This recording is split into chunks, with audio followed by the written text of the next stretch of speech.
Hey everybody, Gina Kirby here from GinaKirby.com and Progressive Parenting Radio.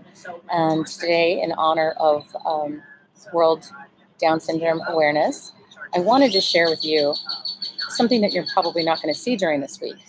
During this week, you're going to see really uplifting videos about children with Down syndrome, and it's going to be beautiful, and that's what the awareness should be about.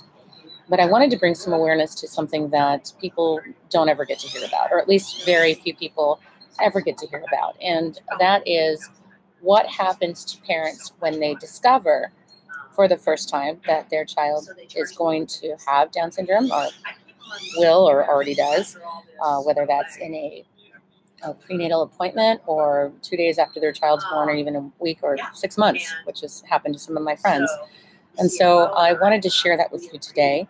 A very dear friend of mine, Maggie Rausch, who now lives in Austria, who I met in Austin and is a dear friend of mine, wrote this beautiful, beautiful paper, and it's found in her notes on her Facebook page. And it's called Diagnosis and Prognosis.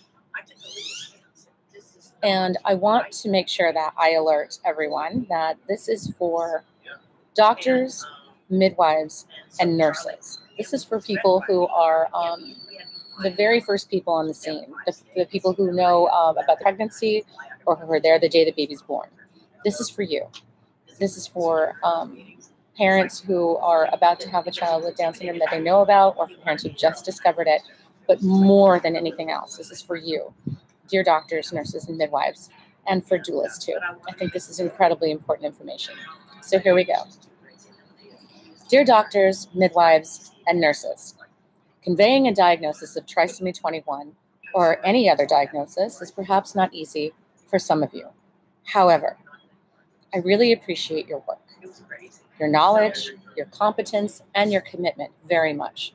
So I would ask you to respect and appreciate my amazing new or unborn child, not to predict untruths, and not to limit my child, to allow this tiny person to surprise and inspire us.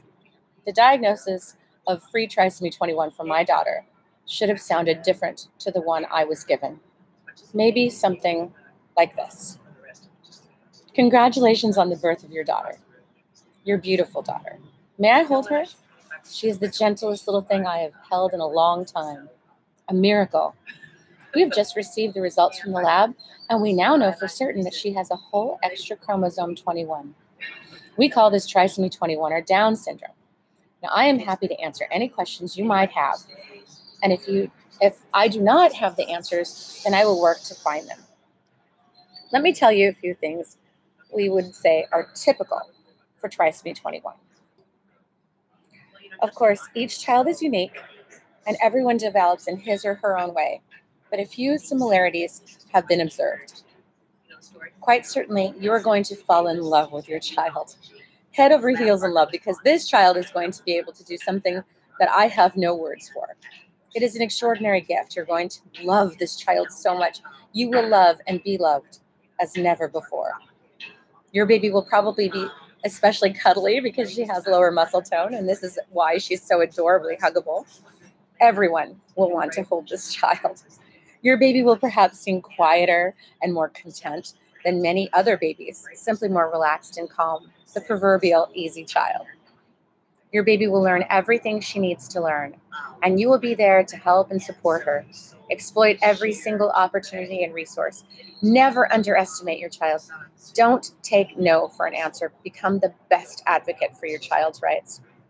Your child will probably like routines and rules because they provide a sense of security and predictability. Your child will be better at following rules than her typically developing peers. You will become a master of routines. Your child will most likely be very enthusiastic and take great pleasure from little things. It is also likely that your child will be especially grateful, saying thank you for the piece of toast at breakfast. Thank you for the freshly made bed. Gratitude for things normally taken for granted. What a gift that is. Perhaps your child, too, will give lots of hugs to family and new friends in equal measure. Of course, as an adult, she will learn to define her own personal space and respect that of others. Perhaps your child will meet new people often, generously inviting them to visit her at home or getting herself invited to other people's homes. And sometimes this will actually lead to lifelong friendships of the kind that would otherwise pass you by. In social emotional development, your child will generally be far ahead of her peers. Other children should attend kindergarten or school with your child so that they can learn this high level of emotional intelligence. Your daughter will perhaps, like other people with trisomy 21, be almost without prejudice throughout her life, unbiased and open-hearted. Of course, this can be exploited, and she will need to learn how to handle this openness with caution. Nevertheless, it is a commendable characteristic that's worth adopting, don't you think? Many people with Down syndrome have the wonderful ability to live very much for the moment, in the here and now. Pure mindfulness. Many people with trisomy 21 have special musical and artistic talents. A special understanding and feeling for music and dance is quite common. Many artists and writers have Down syndrome. Perhaps your child, too, will one day publish written works, invite people to her vernissage, or impress people with her stage presence. In any case, your child is your child and her own person. She cannot really be compared to anyone else. Many aspects of her development will take a little longer, but she will surprise you repeatedly. Quite certainly, everything will be okay. Congratulations once again. This is what the predictions for the future could have sounded like, because all the information is correct. Although talents and abilities vary from person to person, but instead, parents unfortunately often hear before and after the birth one, several, or all of the following comments: that the doctor is sorry. Sorry for what exactly? Down syndrome? The child? The parents? Himself?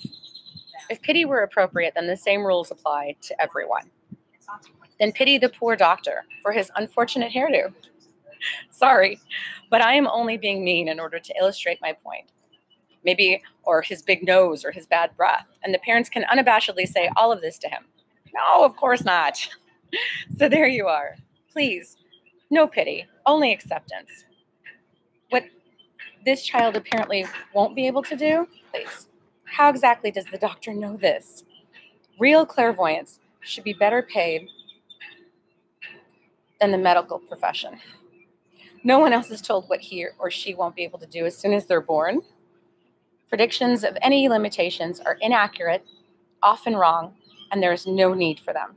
An honest prognosis describes the difficult things, but also, and above all, the wonderful things.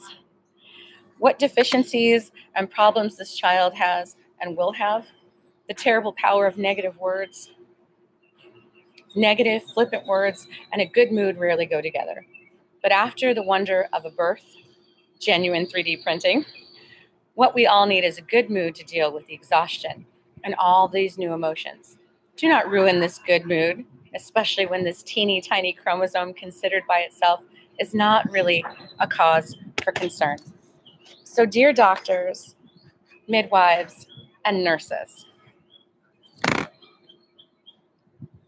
I really appreciate your work, your knowledge, your competence, and your commitment very much. Respect and appreciate my wonderful newborn baby. Do not predict untruths, and do not limit my child. Although this tiny person, allow this tiny person to surprise and inspire us. Thank you, Maggie Rausch. Thank you, Maggie, for writing this. Thank you so much for being my friend. Please, new parents, understand that no one can predict what your child is going to be like any more than they can predict any other child born on any given day. Your child is your child, and your child will be unique, and your experience with them will be unique. Just allow you to be the best parent that you can be with the child that you're given. Thank you for spending this time with me. There. Make sure my dress is slowly just coming the fuck up. Yep. I almost dropped my computer over there because it's just so loud. White people. So loud. We'll listen to it on the way out. I'm not going to have to re-record it.